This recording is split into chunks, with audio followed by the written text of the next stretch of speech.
Now, when I was growing up in China as a little boy, my father told me how to greet someone.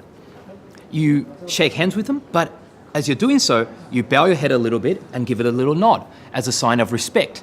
And you start with the most senior or the most important person and then work your way down.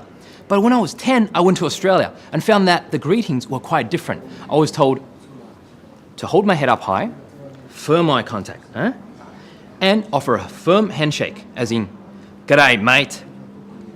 So, of course, there are lots of cultural differences there. Would you believe that in China, when you shake a lady's hand, she doesn't have to give you the full handshake, only a half delicate handshake will do. Now, exchanging business cards is obviously the most important part of a professional introduction, and it's a great way to build rapport. So unlike in the West, where we might sometimes hand over the card with just one hand, in China, they like to do it with two. And make sure it's facing the right way up so the other person can see it instantly.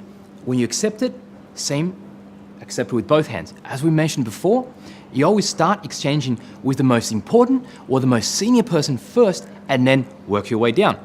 Now, as you receive the card, you might take a little bit of time to pay due respect to the card and the person by studying it for a little while and perhaps commenting on their name, because in Chinese, each character has a meaning, so therefore their names are bound to be meaningful, and I'm sure they'd be glad to explain it to you.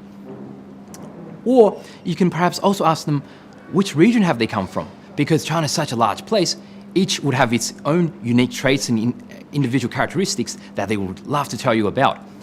And finally, it's not just with business cards, but with room keys, with money, with gifts. Always present them with both hands, because in China, both hands means respect. Follow these simple tips and you too can make a professional introduction and build great rapport.